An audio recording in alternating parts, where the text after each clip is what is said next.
Bau-Bau itu kota masa depan. Secara administratif dalam sejarahnya, dulu dia pernah menjadi ibu kota Sulawesi Tenggara sebelum Sulawesi Tenggara jadi kabupaten. Karena visi saya pertama pada waktu itu ingin menjadikan Bau-Bau itu sebagai pintu gerbang ekonomi dan pariwisata Sulawesi Tenggara. Kita daerah kalau tidak pandai membaca ilustrasi dalam konteks kepemerintahan, kan sudah ditegaskan bahwa ada urusan-urusan yang diurus oleh pusat, ada urusan diurus provinsi, dan ada diurus kabupaten kota. Ya, padahal RT RW ini mengandung suatu instrumen untuk membuka ruang adanya investasi. Desa, kecamatan, kabupaten kota, provinsi, negara, kalau tidak ada investor, itu negara mati. Assalamualaikum warahmatullahi wabarakatuh. Waalaikumsalam warahmatullahi wabarakatuh. Ya, jumpa lagi kita di channel YouTube Catatan Irwan Samunu di segmentasi BOTI, bocor tipis. Nah, ini kita alhamdulillah kedatangan tamu senator asal Sulawesi Tenggara, Bapak Dr. Haji MZ Amirul Tamim. Kemarin beliau menjadi salah satu narasumber di RPJMD Muslimbang Kota Bau-Bau dan itu viral, Pak. Berkaitan dengan Bau-Bau Kota Masa Depan, 7 tingkat 3 generasi. Jadi rupanya itu banyak mengundang atensi dari netizen untuk mengetahui lebih dalam soal hal tersebut. Bisa Bapak menjelaskan soal Bau-Bau Kota Masa Depan seperti apa? Ya, Bau-Bau itu kota masa depan. Secara administratif dalam sejarahnya, dulu dia pernah menjadi ibu kota Sulawesi Tenggara sebelum Sulawesi Tenggara jadi kabupaten. Kemudian ketika Sulawesi Tenggara menjadi kabupaten, Sulawesi Tenggara itu pisah dengan Sulawesi Selatan dan terdiri dari 4 kabupaten. Kabupaten Buton, Muna, Kabupaten Kendari, dan Kabupaten Kolaka. Bau-Bau menjadi ibu kota Kabupaten Buton dalam sejarah. Kemudian tahun 82 ciri kekotaannya menonjol sehingga dia dijadikan kota administratif. Jadi satu-satunya ada beberapa kota yang bukan ibu kota provinsi dia menjadi kota administratif seperti Kendari pernah menjadi kota administratif, Palu sebagai ibu kota Kabupaten Sulawesi Tengah dulu, Provinsi Sulawesi Tengah dia jadi kota administratif, dan salah satunya Bau-Bau yang bukan ibu kota provinsi dia menjadi kota administratif. Kemudian selanjutnya pada waktu era otonomi, 2 pilihan, mau jadi lebur menjadi bagian daripada Kabupaten Buton atau dia meningkat status menjadi kota madya atau kota daerah kota sebagai daerah otonom. Yang status kota administratif yang tidak mau beralih naik status yaitu Bone, contoh. Sehingga sejarah Bau-Bau itu dia lahir sebagai kota otonom pada tahun 2001 sesuai dengan undang-undangnya, dan ya seperti itulah perjalanannya. Dan saya secara pribadi menjadi wali kota Bau-Bau itu tahun 2003 di awal itu. Itu secara singkatnya itu. Ya, Pak, kan kita bicara Bau-Bau sebagai kota masa depan dan kita juga ketahui kemarin sempat kita didatangi oleh Menteri PU, Pak. Menteri PU. Dan tidak main-main kedatangannya di sini itu meninjau jembatan Buton Muna dan beberapa wilayah yang didatangi di Pulau Buton ini. Nah, bagaimana Bapak melihat soal kedatangan Menteri PU? Saya kira itu sebagai rangkaian panjang rencana pembangunan jangka panjang untuk bagaimana menghubungkan 2 pulau itu, Muna dan Buton. Jadi kalau seingat saya itu ketika Pak Lala gubernur, ketua Bapedanya itu Pak Kaimudin, ya. Kemudian dirancanglah untuk melakukan studi awal kemungkinan untuk bagaimana jembatan menghubungkan Buton Muna pada waktu itu. Ya, tapi kan kita tahu bahwa pada era itu kan belum otonomi, masih sentralisasi, kemudian Pak Alala dengan program Gersamata tentu harus kita apresiasi pada waktu itu toh. Semua kawasan-kawasan itu menjadi kawasan Gersamata yang berfokus pada pertanian. Ketika Pak Kaimuddin, saya kira itu tetap menjadi beliau jadi gubernur untuk tetap bagaimana Muna Buton itu. Kemudian setelah Pak Kaimuddin kan Pak Nur Alam, Pak Ali Masih. Ya, lanjut Pak Ali Masih. Pak Ali Masih juga begitu mempunyai bagaimana isu-isu Pulau Muna dan Pulau Buton. Dan itu berlanjut sampai dengan Pak Nur Alam. Tapi saya pada waktu itu kan 2003 masih Gubernur Ali Masih, saya jadi wali kota. Ketika itulah juga melihat bagaimana momen kapan kita ingin membuka lebih awal agar ketika terjadi Buton, Muna, dermaganya itu kita siap mengantisipasi dan merancang Kota Bau-Bau supaya sinergi dengan kehadiran itu. Begitu dulu ceritanya. Kan yang Bapak lakukan pada saat itu tidak hanya menunggu begitu saja Pak, tapi Bapak juga sudah menyiapkan itu sebagai kota satelit saat itu. Ya. Dan itu jauh sebelum saat ini, tapi itu Bapak sudah memikirkan hal itu. Ya, itu kan sebagai rangkaian panjang dari cerita tadi. Sehingga saya selaku wali kota Bau-Bau itu bagaimana menyiapkan Bau-Bau sebagai kota masa depan. Karena visi saya pertama pada waktu itu ingin menjadikan Bau-Bau itu sebagai pintu gerbang ekonomi dan pariwisata Sulawesi Tenggara. Ya pada waktu itu dengan berbagai potensi, karakter dan aksesibilitas yang kita melihat bahwa Bau-Bau itu di Pulau Buton tidak jauh dengan kawasan Nusa Tenggara Timur, orientasinya ke Makassar. Kemudian pada waktu itu juga ketika Pak Alala mau memfasilitasi atau membuka informasi tentang salah satu potensi di daerah Kalidupa itu Pulau Hoga pada waktu itu, sehingga itu sudah viral betul di kalangan para pelaku wisata. Bau-Bau harus menjemput itu dinamika itu, sehingga pada waktu itu kita sudah langsung mendirikan visibility study bagaimana kita membuka jalan dari Kalialia ke Palabusa pada waktu itu. Jadi kita lakukan survei, lakukan studi kelayakan dengan karakter tebing dan batu pada waktu itu, tetapi harus kita mulai. Tahun 2007 kita rancang pada waktu itu. Sehingga ya alhamdulillah jalan dengan konsep 25 meter. Dari Kalialia sampai Palabusa pada waktu itu. Tapi itu adalah kenapa kita yakin bahwa jembatan Buton Muna itu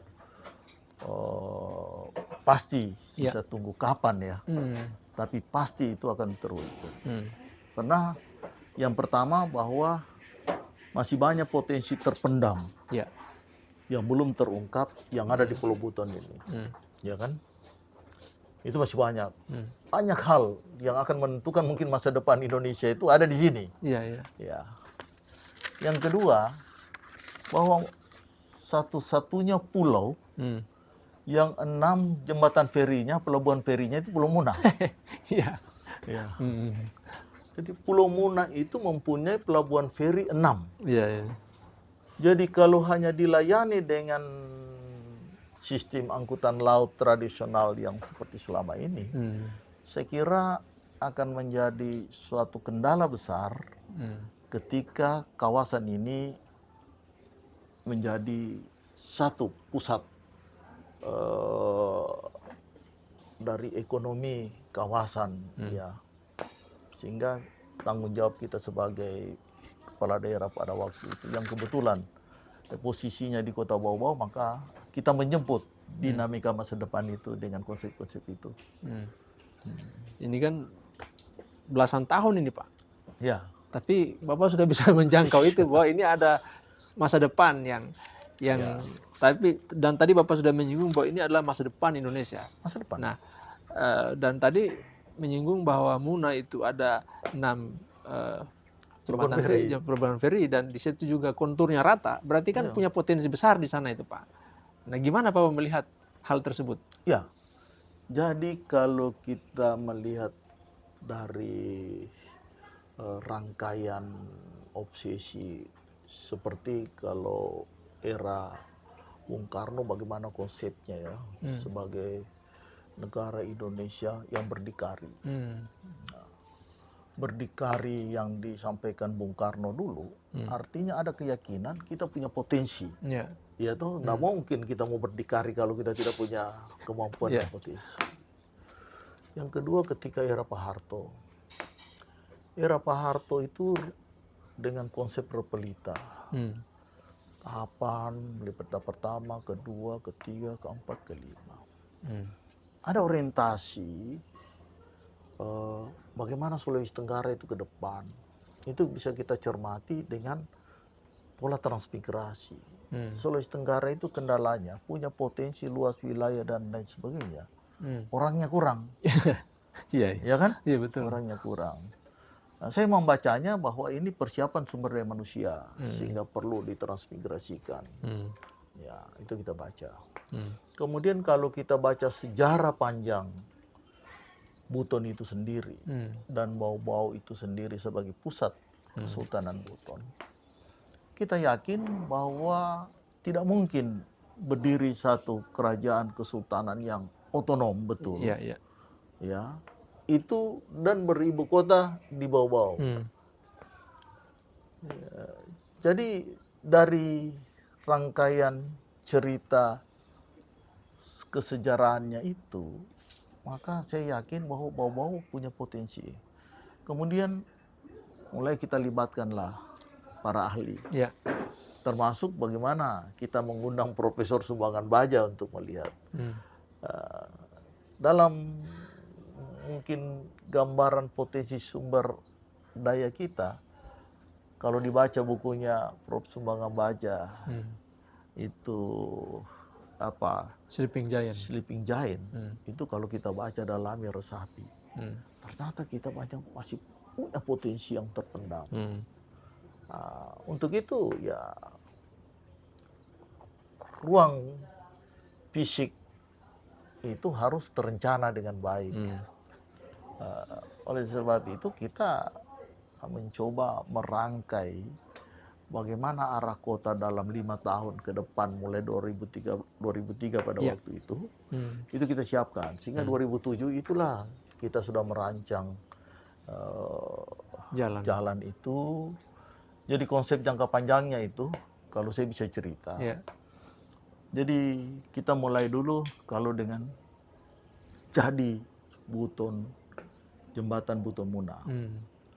Yang pertama bahwa Pulau Muna itu pasti punya potensi yang besar. Ya kan? Dengan kontur yang rata. Yang kedua, Buton juga punya potensi yang besar. Ya, potensi yang besar. Nah, oleh sebab itu saya pikir rangkaian kota sebagai kota hunian dan pada waktu itu kita sudah bermimpi Bau-Bau itu sebagai ibu kota provinsi. Ya. Maka Bau-Bau sebagai itu provinsi harus tertata dengan baik. Sehingga Kalialia saya buat menjadi kota satelit. Kenapa kota satelit? Karena arah kota Bau-Bau itu kan mengarah ke Batauga. Nah, kita tidak mau kota lama itu mati. Maka kita harus buat satu satelit. Di sebelah kirinya kalau kita menghadap dari pelabuhan kita menghadap itu. Atau dari Pantai Kamali kita menghadap. Jadi sebelah kiri biarkan dia berkembang ke arah Batauga. Yang sekarang Buton Selatan. Tapi di sebelah kanan kita itu dia harus juga berkembang. Berkembang. Jadi Kalialia kita jadikan kota satelit. Lago-Logo kita jadikan bersama apalagi yang di atasnya logo-logo ini baru rumah, Rumah. itu jadi kota mandiri. Hmm. Itu konsep sebenarnya untuk menjadikan Rekayasa kawasan. rekayasa kawasan dengan jadikan kota satelit untuk menjemput dinamika baru ketika jembatan Buton Muna itu terwujud, sehingga arah kota itu berimbang. Nah, begitu dia punya konsep kota lama tetap hidup. Sekarang kan ini kesannya lebih condong ke wilayah Buton Selatan. Di sebelah kanan kayak mati, Pak. Itu mungkin sedikit kelalaian dari dinamika kota setelah minta maaf setelah saya yang tidak nyambung.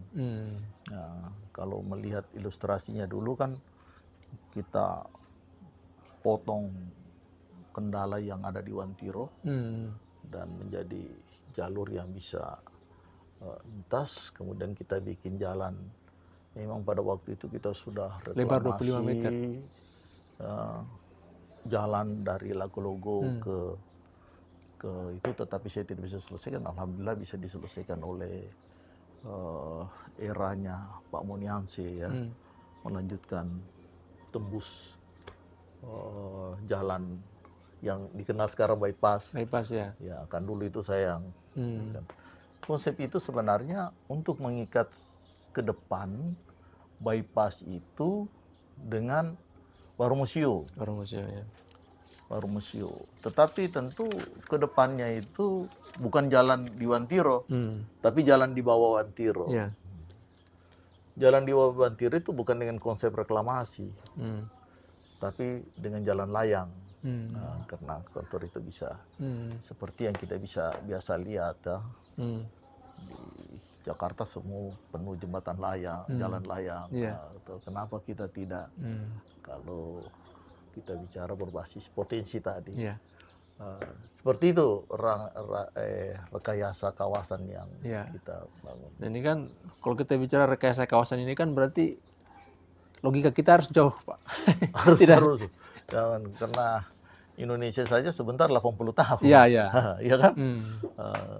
Jadi kalau kita tidak bermimpi untuk 20 tahun ke depan rangkaian tahapannya itu, kita akan kerja hanya merehabilitasi, mengulangi, memperbaiki hal-hal yang salah. Iya, iya. Ya kan? Kapan kita mulai yang baru, Pak? Kapan kita mau mulai yang baru? Jadi hanya kita mau mulai, yang 5 tahun lalu salah. Jadi kita fokus lagi memperbaiki kesalahan. Iya, iya. Akhirnya bukan mulai dari nol, Pak, dari minus. Dari minus. Untuk itu konsep bawa-bawa dulu itu memang meletakkan dasar dan kita tidak mengulangi, tapi kita membuat terus hal-hal yang baru. Ini kan mungkin pemirsa agak kebingungan lagi nih, Pak. Ini belum jadi jembatan Tona, ada lagi jembatan layang. Jalan layang. Dan memang kan kita bicara jalan layang, di sana ada potensi mangrove, Pak. Ya. Nah ini gimana Bapak melihat semua itu, Pak? Jadi kalau kita melihat rangkaian pembangunan, dan selalu saya berkatakan pada staf, bukan era kita nanti yang bikin jembatan layang itu. Tapi ilustrasi dan kawasan serta fisik awal sudah harus mengarah. Jadi kalau lihat instrumennya kan bagaimana kalian lihat kita jadikan kota satelit. Kita bangun di sana stadion dengan 20 hektar dulu kita siapkan. Iya. Ya kan? Sekarang di Logo-Logo. Itu kita sudah bangun di situ. Kemudian Lago-Logo kita reklamasi. Kemudian kita pindahkan pasar. Kan langkah-langkah strategis yang kita siapkan untuk menjemput masa depan kawasan. Kemudian jembatan di Lago-Logo itu konsep untuk menjadi dermaga pariwisata.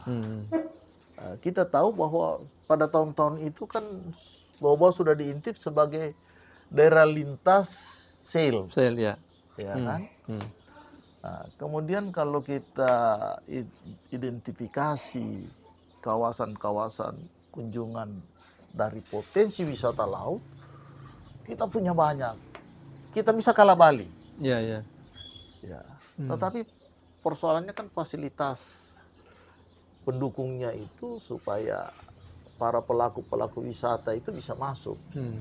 Nah, karena sesuai dengan visi saya pada waktu itu, Bau-bau itu pintu Pintu gerbang gerbang. ekonomi dan pariwisata. Iya. Begitu sebenarnya dia Iya. punya rangkaian konsep. Iya. Eh, Nah ini kan Pak, tadi Bapak menyinggung bahwa ada buku yang dibuat oleh Pak Prof. Sumbangan bahwa uh, Buton The Sleeping Giant itu. Jadi sekarang bukan lagi sleeping giant, Pak, harus wake up. Jadi bukan lagi tidur, harus bangun, Pak. harus bangun. Untuk dia bangun itu kan kita perlu sumber daya energi Iya. seperti listrik. Iya. Sehingga dalam master plan kita dulu saya bilang kawasan power plant itu taruh di Kolese, yaitu di kota satelit itu, Iya. dengan konsep tenaga uap. Tapi dulu itu sudah terjadi. Tapi peraturan berubah lagi. Karena dulu waktu perubahan undang-undang waktu otonomi daerah itu memang daerah punya peran besar. Sehingga undang-undang tentang listrik itu ada ruang untuk pihak Pemda maupun swasta bisa kerjasama membangun power plant. Sehingga kita buat itu kawasan untuk power plant dengan ada langkah-langkah hitungan. Yang pertama kita mulai dengan tenaga uap.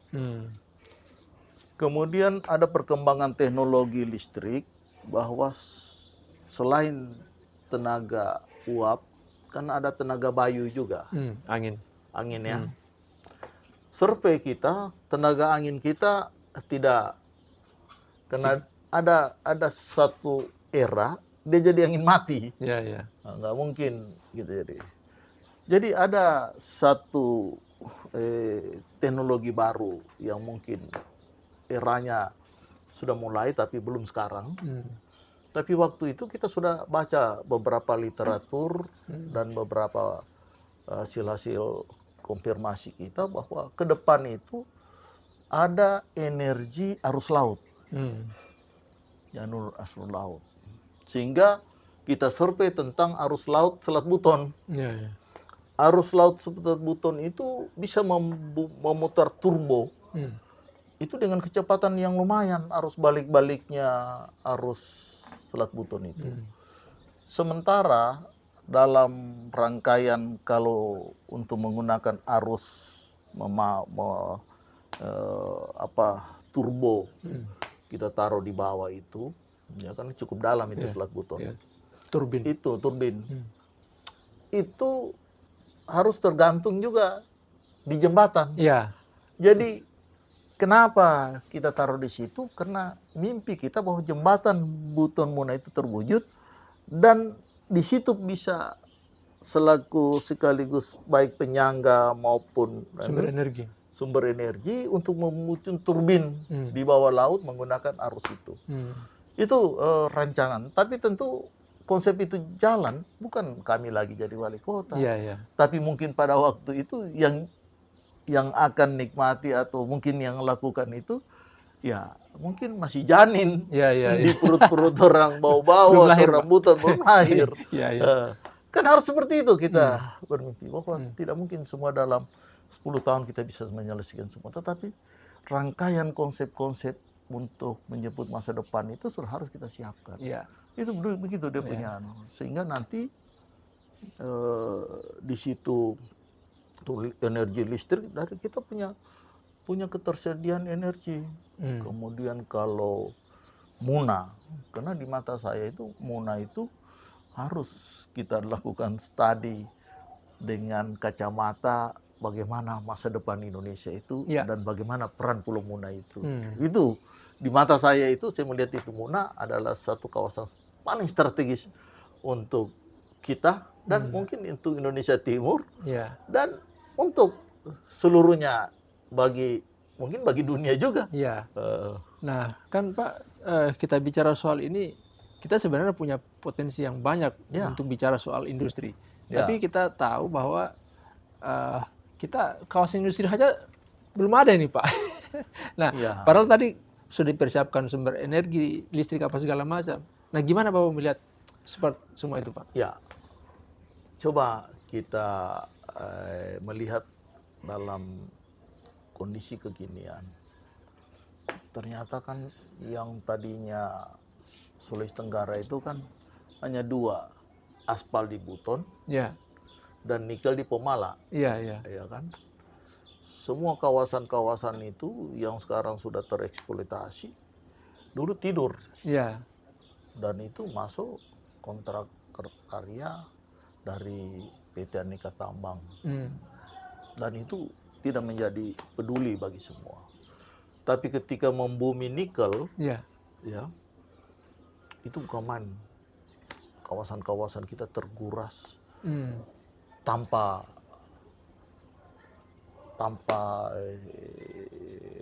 mungkin Tanpa kendali tanpa kendali dan mengabaikan kaidah-kaidah lingkungan. bagaimana penambangan yang ideal, ya, sehingga beberapa kawasan rusak. Tetapi kita melihat bahwa potensi yang masih kita miliki dan kemampuan Indonesia dalam menjemput masa depannya 20 tahun, tentu tidak bisa menjemput masa depan kalau kita masih kirim bahan baku keluar. Iya. Harus sudah menjadi barang olahan industri.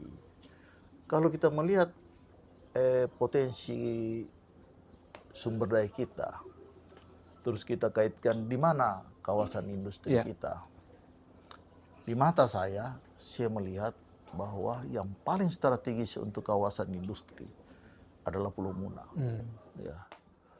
Yang pertama, kalau energi Selat Buton itu bisa kita gunakan sebagai energi pembangkit, saya kira sumber daya energi untuk Pulau Muna pasti terpenuhi. Iya, iya. Ya. Yang kedua, kalau kita lihat dari sisi ruang, Pulau Muna itu paling ideal. Iya, iya. Karena rata. Iya. Ya, rata Pulau Muna itu. Tidak ada gunung yang tinggi. Yang ketiga, ada potensi pendukung seperti batu gamping. Iya. Kan itu bagian daripada bahan-bahan baku pendukung daripada industri-industri mineral, ya. Kemudian dari sisi topografi Pulau Muna itu hampir semua sisinya itu bisa jadi jeti, pelabuhan. Iya.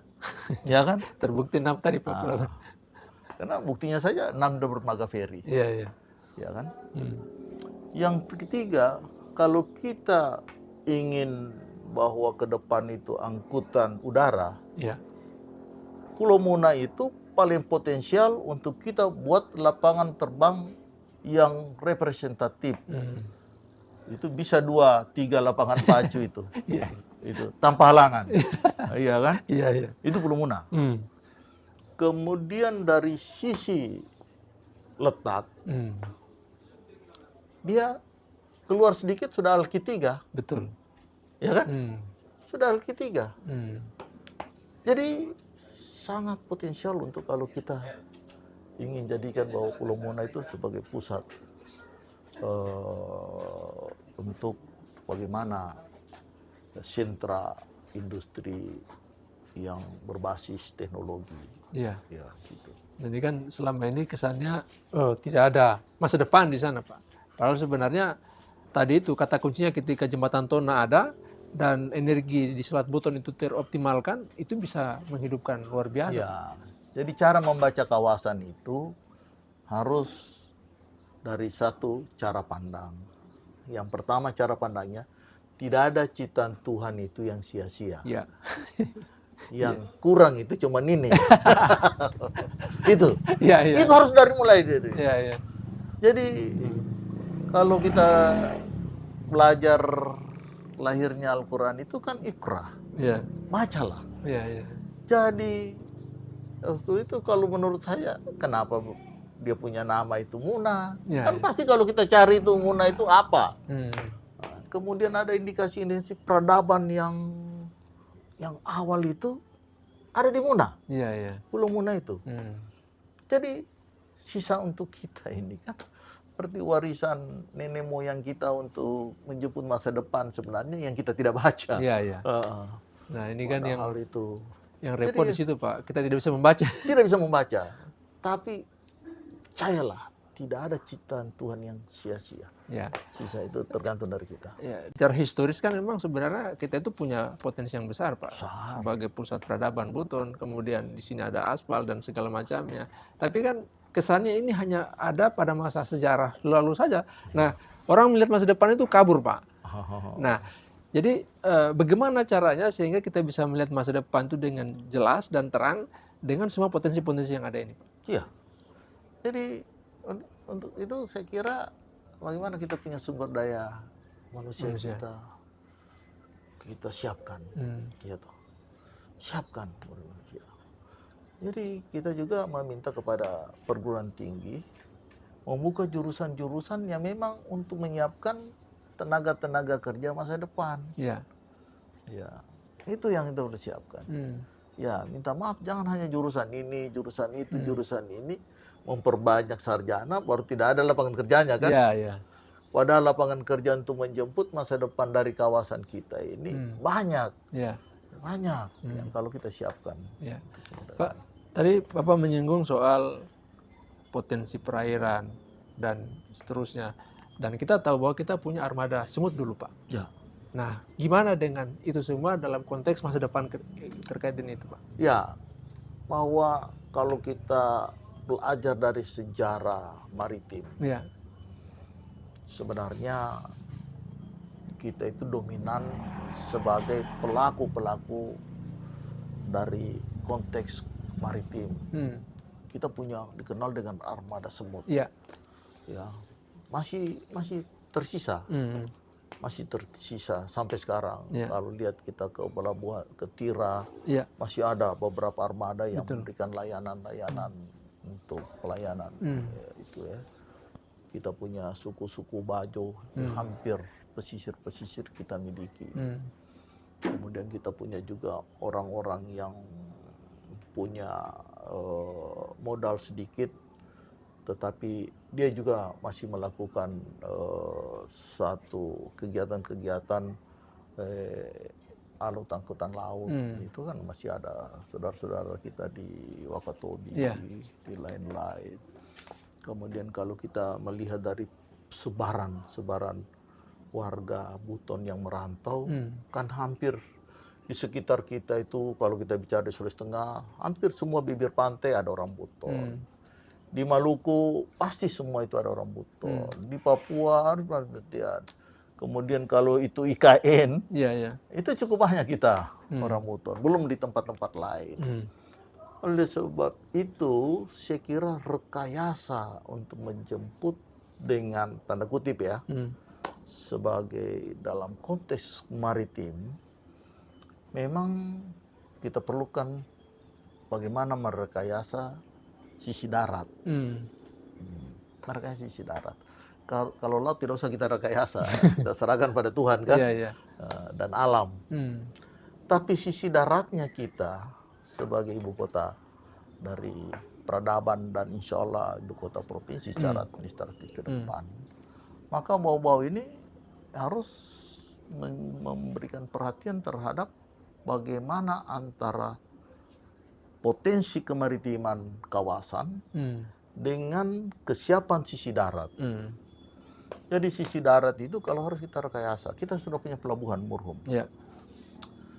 Kan dalam kekinian kan bayangkan itu peti kemas bertumpuk di ruang sempit. Itu mahal.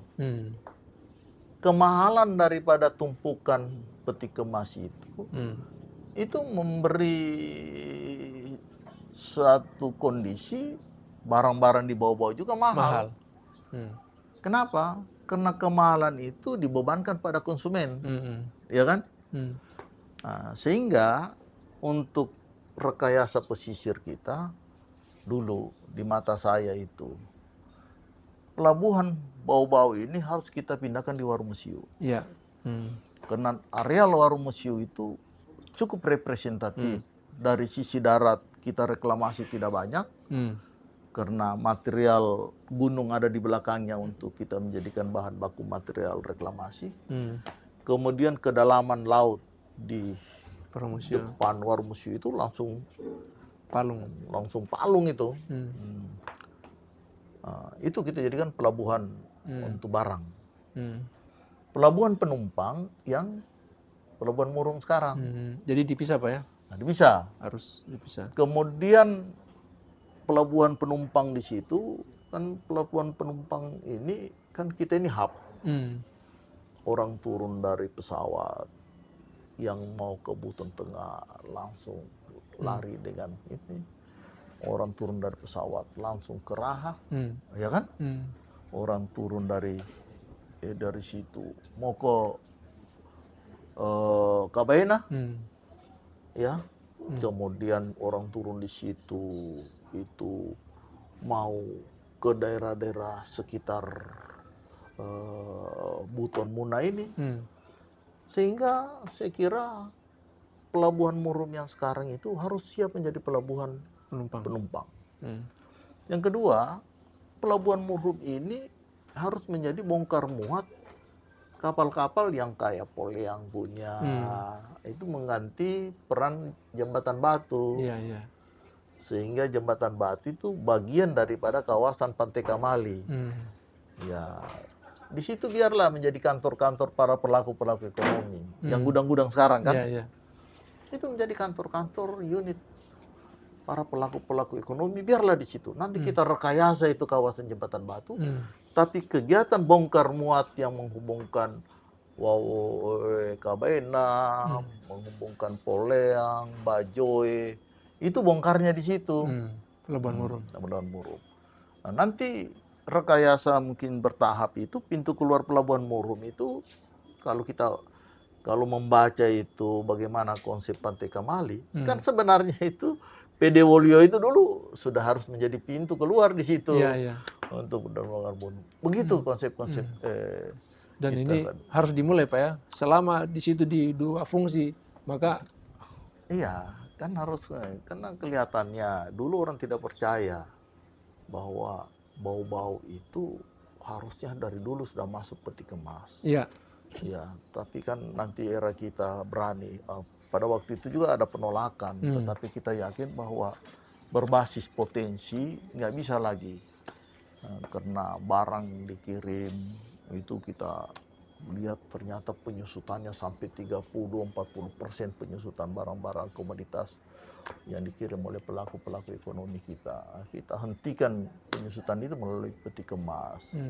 Ya, sebenarnya kita baca dulu semua dinamika itu dengan positif dan kelemahannya. Dan termasuk dulu bagaimana menolak Pelabuhan Venjer itu Pak ya? Jadi dulu itu minta maaf saya menolak Pelabuhan Venjer karena konsep Pelabuhan Venjer itu memberikan satu nilai kategori. Kategori jembatan pelabuhan feri itu adalah pelabuhan yang menghubungkan antara satu pelabuhan dengan pelabuhan lain dalam satu wilayah provinsi. Itulah disebut PKW, Pusat Kegiatan Wilayah.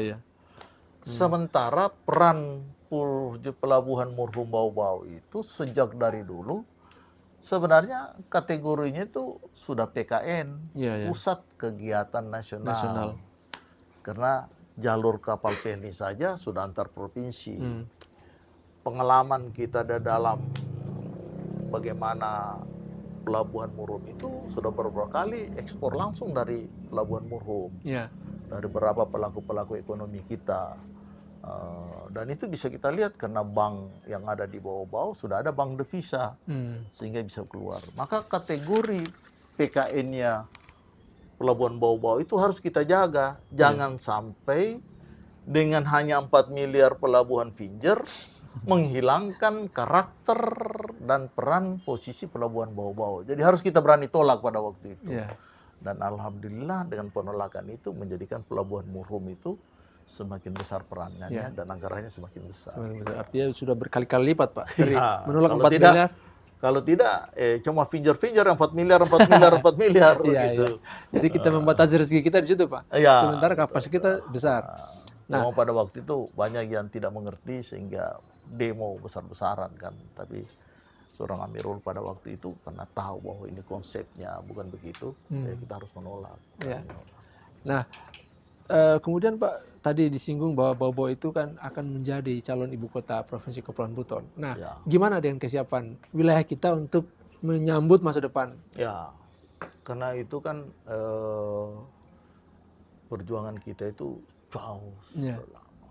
Karena kalau seperti dari awal tadi saya bilang Bau Bau itu pernah menjadi ibu kota Kabupaten Sulawesi Tenggara. Kenapa sekarang dia bagian sub-sub dari wilayah Sulawesi Tenggara kan? Tapi perjuangan untuk menjadi provinsi, cuman disayangkan bahwa sejak 2014 memang pada waktu itu cakupannya kita belum cukup. Tapi dengan lahirnya Buton Selatan dengan Buton Tengah dan Buton Utara itu dari sisi aturan cakupan kita sudah cukup. Tapi eranya kita masuk pada moratorium. Moratorium itu disebabkan karena 2 peraturan pemerintah yang diamanahkan di dalam Undang-Undang Nomor 23 tahun 2014 itu sampai hari ini belum keluar sebagai pedoman dalam penataan daerah. Karena dalam konsep peraturan pemerintah penataan daerah itu bahwa penataan itu meliputi pemekaran, penggabungan, dan sekaligus penghapusan. Ya, penghapusan. Nah, kita masuk dalam konsep pemekaran. Karena kita bagian dari Provinsi Sulawesi Tenggara, maka Sulawesi Tenggara harus dimekarkan. Saya masih ingat waktu saya di DPR, pemerintah mengajukan rancangan peraturan pemerintah tentang penataan daerah. Indonesia dibagi dalam berapa klaster. Kita masuk di klaster Sulawesi. Di klaster Sulawesi tidak ada pemekaran Sulawesi Tenggara. Nah, sehingga kita coba ajukan satu tanggapan sekaligus usul, dan alhamdulillah pada waktu itu menterinya dalam negeri Pak Cahyo Kumolo, itu Dirjen Otonomi Daerahnya Pak Profesor Soni, sehingga alhamdulillah masuk dalam rencana peraturan pemerintah, rancangan peraturan pemerintah tentang penataan daerah bahwa Sulawesi Tenggara masuk dalam pemekaran dalam klaster Sulawesi. Mudah-mudahan itu. Kalau sebentar pemerintah berani mengeluarkan itu, berarti ada pintu masuk untuk kita bisa mekar. Tetapi kalau sampai dengan belum ada juga rancangan atau peraturan pemerintah tentang itu, kita mungkin coba berdiskusi untuk mengambil jalan pintas dengan berbagai analisa, pertimbangan, dan tentu kajian. Karena menurut hemat saya, kalau kita memposisikan dengan berbagai cerita panjang tadi, sejarah panjangnya, kemudian potensi masa depannya, ini sebenarnya bisa kita kategorikan bahwa kawasan Kepulauan Buton itu, kalau kita kaitkan lagi dengan tulisannya Pak Prof. Sumbangan Baja, Sri Pinjain itu, kita ungkap dan melibatkan orang-orang yang punya keilmuan yang tinggi, saya kira kawasan Kepulauan Buton ini bisa masuk dalam kategori strategis nasional. Sehingga ini bisa menjadi satu peluang besar untuk dia tidak perlu tunggu peraturan pemerintah tentang penataan daerah, desainnya atau apa, tapi kita bisa memperjuangkan sebagai satu kawasan strategis nasional bahwa tetapi harus kita ungkap, tapi jangan kita berkelahi terus. Gitu. Nah, ini saya tertarik pada dengan kata clue yang Bapak sampaikan tadi, itu yang jadi keyword menurut saya, jalan pintas, Pak. Kita punya sejarah dan kita punya masa depan. Di sini ada jalan pintas yang harus diambil untuk itu. Dan menurut saya jalan pintasnya salah satunya kan kemarin kita kedatangan satu batalion, Pak. Raja Wakaka, dan itu kan level kita sebenarnya bukan lagi kabupaten kota, Pak, kalau kita bicara batalion. Gimana Bapak melihat semua itu, Pak? Oleh sebab itu kan dalam kita merancang kawasan, karena memang kita daerah kalau tidak pandai membaca ilustrasi dalam konteks kepemerintahan, kan sudah ditegaskan bahwa ada urusan-urusan yang diurus oleh pusat, ada urusan diurus provinsi, dan ada diurus kabupaten kota. Tapi kita orang kota jangan sampai tidak memahami apa urusannya provinsi, Iya, iya. apa urusannya pusat, Hmm. dan di pusat itu kan ada urusan pemerintahan yang sifatnya absolut. Iya, iya. Hmm. Yang absolut itu ada di presiden, Iya, iya. ya kan? Hmm. Termasuk urusan absolut yang ada di presiden itu pertahanan keamanan. Hmm. Jadi mungkin biar pemerintah pusat yang melakukan urusan-urusan kepemerintahan itu tidak paham tentang urusan absolut yang dipegang oleh presiden, Hmm. ya kan? Hmm. Kemudian kita juga tidak paham dengan urusan-urusan lain yang dipegang oleh presiden.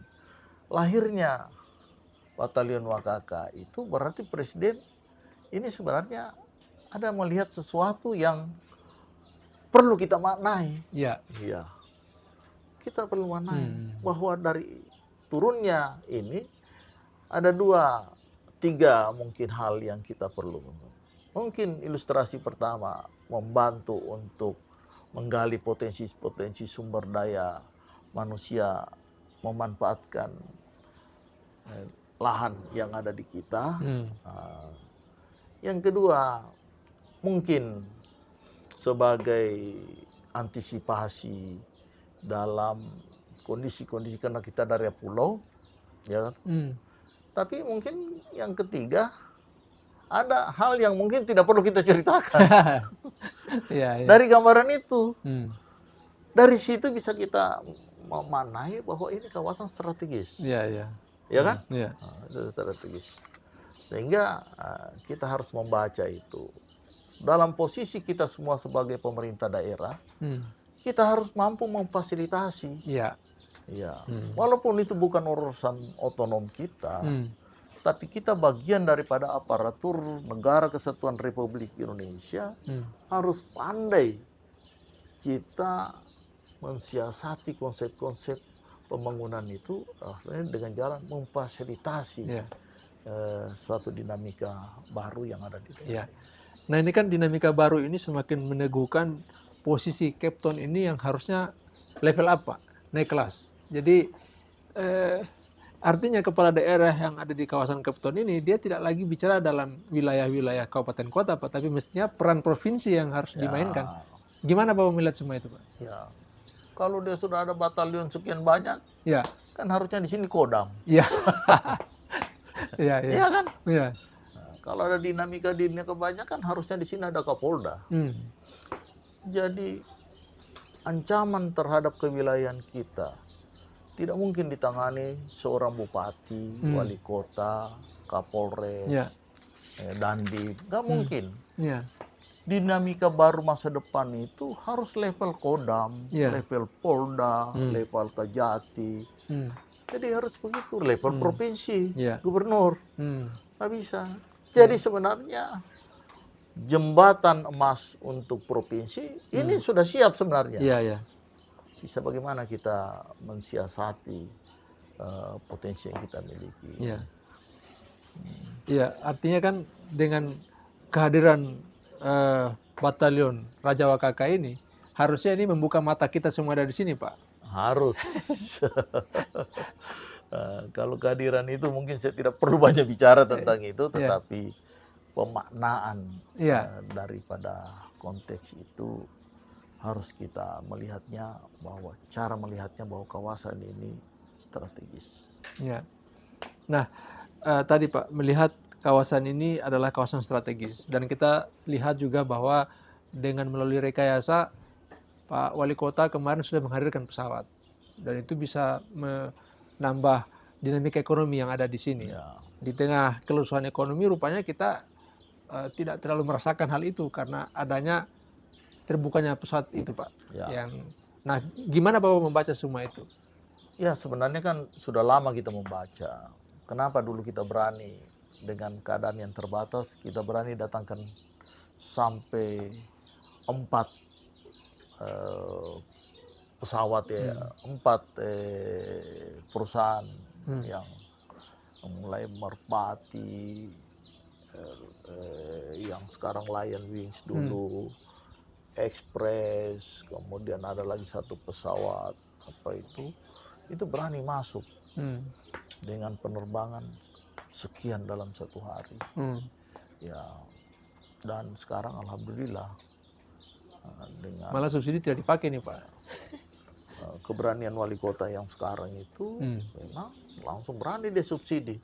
Tapi seorang wali kota yang sekarang karena dia pelaku ekonomi, Ya, ya. sebelumnya dia baca bahwa ini ada potensi. Dia pancing dengan subsidi, ternyata subsidinya tidak dipakai. Ya kan? Iya, betul Pak. Langsung apa artinya? Bahwa ternyata banyak yang tidak pandai membaca wilayah kita. Iya. Ya toh, orang melihat kecil, dan saya kira ini gambaran dari kondisi. Cuman saya bilang, mari kita semua lingkup pemerintahan di tingkat di kawasan Kepulauan Buton ini baca dinamika itu. Ya. Beberapa hari saya keliling di Pulau Buton ini, saya kira banyak yang belum terekam. Ya. Seperti contoh, lobster ini sudah hampir tiap hari dengan pesawat keluar. Ya, Kargo pesawat. Itu dikirim dari bawah-bawah, jam 3 terangkat dengan dengan super jet. Jam tertentu sudah tiba Jakarta. Pada jam tertentu dari Jakarta itu tidak bermalam dia. Sudah tiba di Singapura, sudah tiba di Hong Kong. Itu komoditas dari kita. Ya toh? Yang kita tidak fasilitasi. Ya, kita alami tidak fasilitasi. Dia alami dari pelaku-pelaku ekonomi yang berbasis laut itu. Kemudian coba kita di Kangkong ya masuk ke kawasan Buton Selatan itu kemiri kiri kanan. Dan ada peti-peti kemiri. Yang kita tidak baca untuk bagaimana ada gerak tanam kemiri untuk lebih besar-besaran dan membuka informasi bahwa harga kemiri itu seperti ini, sehingga ada petani mau menanam kemiri. Tapi kan informasi ini tertutup. Tidak menjadi program. Malah tidak menjadi unggulan. Ya kan? Kacang mente. Kacang mente kalau lihat bahwa dulu itu kan dibilang kacang mente itu punya kadar lemak tinggi, kolesterol. Padahal itu tidak ada pengaruhnya dengan kolesterol. Malah itu makanan sehat. Ya kan? Tetapi apa yang terjadi? Semua di minimarket, supermarket, kacang mente itu merek Bali. Merek Bali. Karena sudah di packing. Ini harus membuka mata bahwa permintaan kacang mente, karena tidak semua punya tanaman kacang mente itu. Yang selalu memainkan pasar kacang mente di dunia itu kan India. Ya toh? Tapi India kemungkinan banyak juga diambil dari kita. Dari Buton Pak. Iya kan? Iya. Jadi apa yang dilakukan oleh Gubernur ala-ala dulu Gersamata, bagi-bagi bibit, mungkin ini harus kita melakukan lagi untuk peremajaan dan melakukan perluasan untuk tanaman-tanaman cengkeh, karena masih banyak kita lihat khususnya di Pulau Buton, Pulau Muna ini masih banyak kawasan-kawasan yang bisa kita sebenarnya jadikan untuk perkebunan jamu mente. Iya. Nah, kan ini menarik Pak, yang Bapak singgung soal lobster, kemudian kemiri, dan rupanya ini kan dari sini tapi dia punya nilai pasar dan itu bukan lagi dijual di dalam negeri Pak, tapi itu sudah komoditas ekspor. Nah, bicara soal komoditas ekspor kan berarti kita ini peran-peran yang kita mainkan itu bukan lagi peran-peran lokal, bukan lagi peran-peran regional, nasional, bahkan ini sudah internasional Pak. Betul. Nah, hanya masalahnya kenapa kita apakah itu ada di masyarakat atau di pemerintah sehingga belum bisa membaca peran-peran seperti itu Pak? Ya mungkin saya minta maaf, mungkin dari sisi pemerintah di dalam mengelola APBD ini masih punya visi yang terbatas. Seakan-akan tugas pemerintah daerah itu bagaimana pengelola APBD. Nah, itu sempitnya pandangan teman-teman yang duduk di pemerintah daerah. Hmm. Seakan-akan tanggung jawabnya itu pada APBD. Hmm. Pada tanggung jawabnya itu terhadap bagaimana pembangunan daerah itu dalam arti yang luas. Hmm. Betul bahwa pembangunan daerah itu salah satu instrumennya APBD. APBD. Hmm. Tapi dalam konteks potensi sumber daya untuk mengelola daerah itu kecil peran APBD dibanding dengan peran masyarakat. Hmm. Nah, sehingga peran masyarakat itu, potensi masyarakat yang ada, itu diidentifikasi, kemudian difasilitasi, dengan sekaligus merekayasa kawasan untuk membuka ruang-ruang sehingga lahirnya investasi. Hmm. Lahirnya investasi. Hmm. Untuk itu, rekayasa seperti yang saya katakan ini perlu dituangkan dalam rencana RT RW yang tegas. Iya, iya, iya. Karena tidak ada investor mau datang kalau dia tidak duduk pada RT RW yang tegas. Iya, iya. Kalau di satu daerah dengan potensi yang sedemikian rupa banyaknya, tapi tidak tercermin dalam tegasnya RT RW, tidak berani investor masuk. Jadi jangan abaikan RT RW. Jangan baru kita letakkan RT RW karena kepentingan kecil, kalian robah itu RT RW. Iya, iya, iya. Ya. Padahal RT RW ini mengandung satu instrumen untuk membuka ruang adanya investasi. Ya. Karena suatu kawasan tidak ada RT RW-nya, tidak ada titik-titik yang tegas, tidak berani investor masuk. Itu harus dihargai. Kemudian ada perilaku konteks daripada potensi masyarakat lokal yang harus kita fasilitasi, tetapi harus juga dengan instrumen RT RW sampai detailnya. Itu harus kita susun. Nah, artinya dengan ini semua sebenarnya tadi Bapak menyinggung soal peran masyarakat, kemudian rekayasa kawasan, adanya investor dan RT RW yang tegas. Berarti ini kan bisa menaikkan lagi kapital yang ada di sini. Sehingga tadi mungkin awalnya hanya kelas-kelas kecil, kelas-kelas masyarakat, tapi dengan hanya investasi dari luar itu kan bisa menambah kapasitas tadi, Pak. Iya. Desa, kecamatan, kabupaten, kota, provinsi, negara, kalau tidak ada investor, wah itu negara mati, daerah mati. Iya, iya, iya. Itu daerah mati.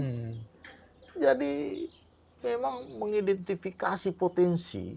Iya. Potensi itu bukan saja karena kita memiliki sumber daya yang kita letak geografi juga itu potensi, ya kan? Ruang kawasan juga itu potensi. Biar kita tidak punya bahan-bahan komoditas yang mau diolah, tapi kita punya posisi strategis dan kita punya ruang yang tegas, investasi itu bisa masuk, bahan bakunya dari luar. Jadi begitu cara menghitung kita, dengan tentu strategi-strategi. Jangan terlalu begitu investor masuk, mau macam-macam pajak, pungutan, baiknya izinnya berbelit-belit. Nah, itu daerah itu ditinggalkan oleh investor. Nah, itulah buktinya negara kita. Banyak pelaku investasi akhirnya pilih Vietnam, ya kan? Pilih Kamboja, pilih apa? Padahal dari sisi ruang, posisi sumber daya manusia kita sebenarnya memungkinkan untuk kita menjadi kawasan menampung semua investor untuk mengelola sumber daya alam kita. Ya. Nah, kemudian Pak, kemarin Pak Bahlil sempat menyinggung terkait dengan hilirisasi, dan di situ disebutkan salah satunya aspal beton, Pak. Gimana Bapak melihat? Itu saya kembali lagi. Harus aspal beton itu kita melihat dari kacamata dan benak bahwa tidak ada ciptaan Tuhan yang sia-sia. Pertanyaan kita, kenapa aspal beton ini belum laku? Karena di kepala kita ini aspal beton itu untuk bahan baku jalan raya. Nah, apakah memang betul aspal diciptakan Tuhan ini untuk jalan raya? Ya kan? Kalau menurut saya, belum tentu aspal putih ini yang ada di beton untuk bahan baku jalan raya. Hmm. Pasti ada untuk kepentingan-kepentingan lain yang bisa dimanfaatkan. Jadi kita tidak boleh stop dengan bahwa itu jalan raya.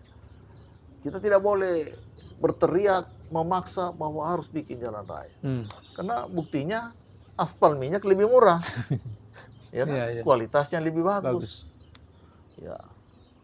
Untuk itu saya bilang jangan terlalu royal kita buat ini. Kita lempar ini, kita jual dalam bentuk bahan mentah yang diangkut murah, mungkin per tonnya cuma berapa Ya, rupiah. 300 sampai 400 ribu. Murah sekali. Hmm. Padahal coba intip di negara tujuan yang dibawa itu material apa? Coba pergi lihat. Kemungkinan bukan untuk jalan, karena negara-negara yang beli aspal buton ini kan infrastruktur jalannya sudah bagus semua. Ya, betul. Tadi tidak gunakan untuk jalan, Hmm. tapi dia berminat sekali. Ada apa, Pak? Ada apa? Kembali lagi bahwa ciptaan Tuhan itu pasti tidak ada yang sia-sia. Nah, cuma kita yang tidak pandai Ya. untuk memanfaatkan potensi karunia itu. Ya.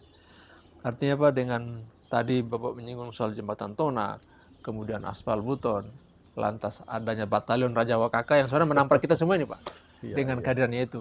Berarti kita sebenarnya punya jalan pintas untuk Iya. mewujudkan kepulauan buton tersebut. Iya, harus. Dengan jalan, kira-kira apa peran yang mesti kita mainkan untuk itu Pak? Ya, peran itu jangan kita bertengkar di dalam. Ya. Ya, toh. Jangan kita bertengkar di dalam. Kemudian jangan kita berebut peran. Berebut peran itu menghilangkan peran pihak lain. Tapi bagaimana kita bergandengan tangan, bersatu untuk bagaimana untuk kita bisa meyakinkan semua sehingga ini layak untuk jadi provinsi.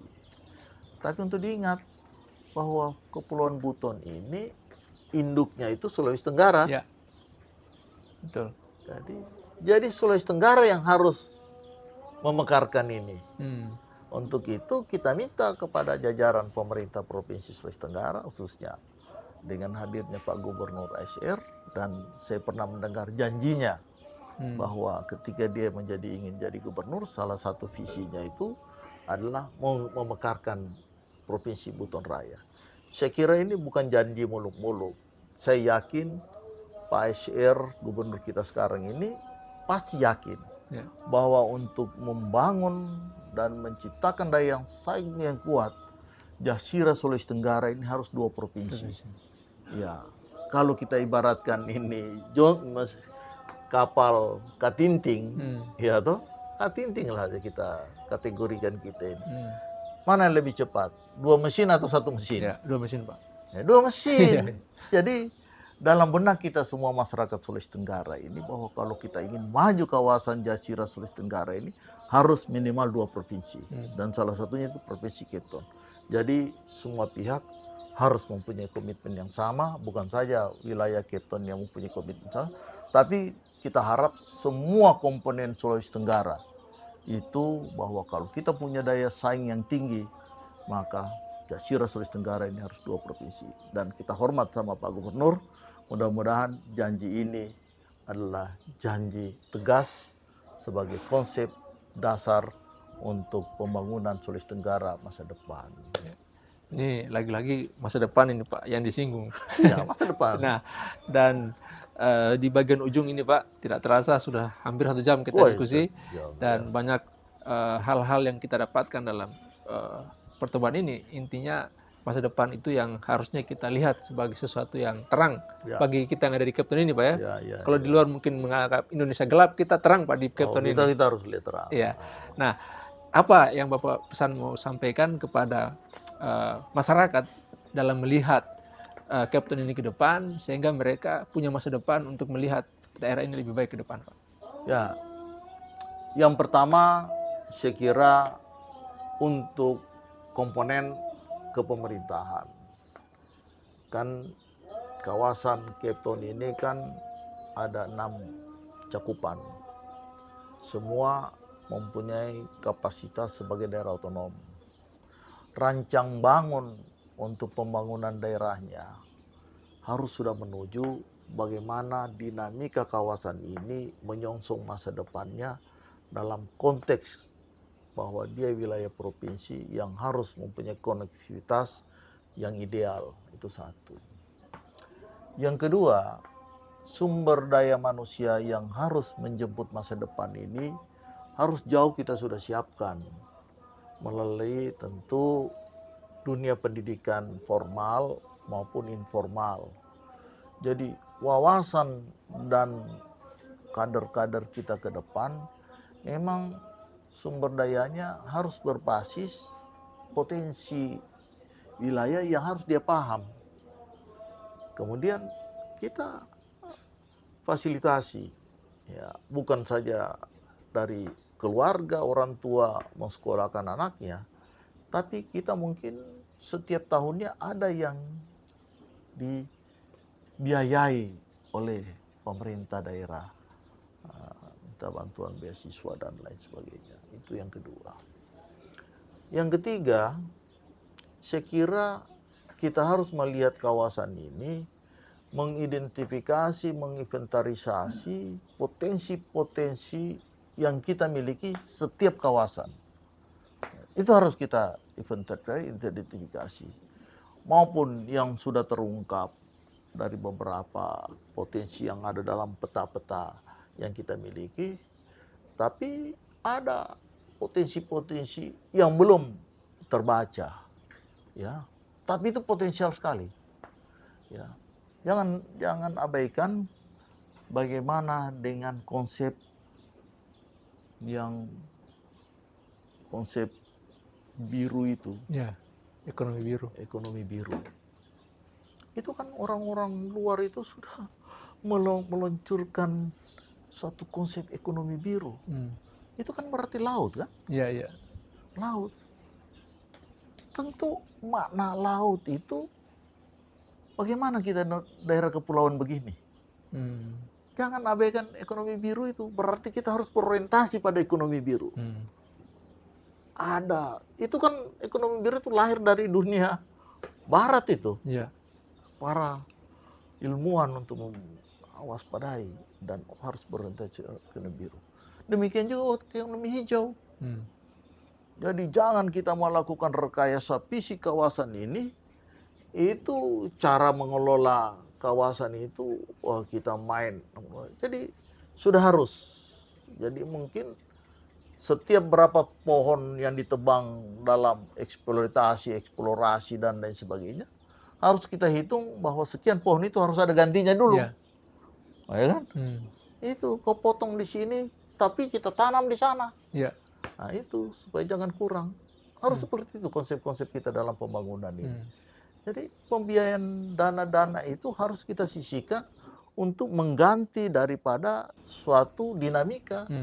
Jangan sampai kita lalai di dalam konsep ekonomi biru dan ekonomi hijau itu. Saya kira itu yang perlu mungkin kita garis bawahi dari berbagai dinamika dalam kita menyongsong masa depan. Saya kira itu.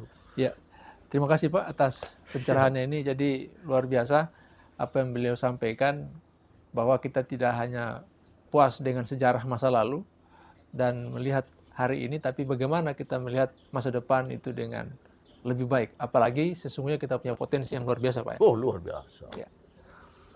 Baik, terima kasih Pak atas waktunya. Oh, sama. Terima kasih, Bung Irwan. Ya. Berjumpa dalam kesempatan yang lain. Ini kalau kita diskusi sama beliau ini banyak hal yang mesti kita gali, tapi kita cukupkan dulu para kali ini. Ini pun juga sudah daging semua yang beliau sampaikan selama 1 jam. Nanti kita akan kulik pada kesempatan yang lain dengan pemikiran-pemikiran yang baru yang itu tentu akan menambah cakrawala berpikir kita untuk melihat daerah ini lebih maju lagi ke depan. Terima kasih. Assalamualaikum warahmatullahi wabarakatuh. Waalaikumsalam.